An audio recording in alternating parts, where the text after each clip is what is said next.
남과 북이 오늘 판문점 북측 지역 통일각에서 통신 실무회담을 열고 있는 것으로 보입니다. 양측이 설치하기로 합의한 정상 간 핫라인과 관련한 기술적 준비를 중점적으로 논의할 것으로 예상됩니다. 취재 기자 연결합니다. 왕선택 기자. 네, 통일부에 나와 있습니다. 남북 정상 간의 핫라인 문제 어느 정도까지 논의가 될까요?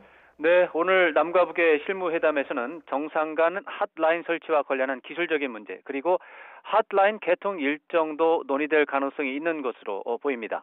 오늘 회담은 지난 3월 6일 문재인 대통령 대북 특사단이 발표한 남과 북의 합의 내용 6개 항 가운데 두 번째 남북 정상 간 핫라인을 설치를 실천하고 또 정상회담 이전에 첫 통화를 한다는 내용을 실천하기 위한 그런 일정이 되겠습니다. 남북 정상 간 핫라인은 지난 2000년 6월 남북 정상회담에서 당시 김대중 대통령과 김정일 국방위원장 합의에 따라 설치된 적이 있습니다. 다만 당시에 설치됐던 핫라인은 청와대나 김정일 위원장 집무실이 아니고 국가정보원과 노동당 통일전선부에 각각 설치가 돼서 두 정상이 직접 통화를 하는 것이 아니라 간접적으로 의사를 전달하는 형식이었습니다.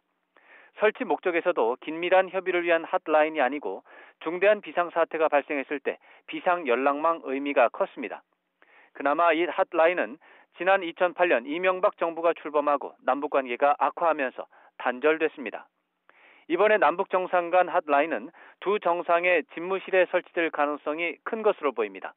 지난 3월 핫라인 설치 합의하면서 남북 정상 간 긴밀한 협의를 위해 핫라인을 설치한다고 했습니다만 긴밀한 협의가 이루어지려면 과거 국정원 통전부 핫라인으로는 부족하기 때문입니다.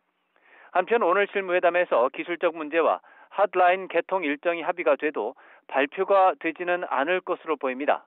청와대와 통일부 등 정부 당국은 오늘 실무회담이 기술적인 차원으로 회담 결과를 설명할 의미가 부족하다면서 대표단 명단도 공개하지 않았고 브리핑 계획도 예정되지 않은 상황입니다.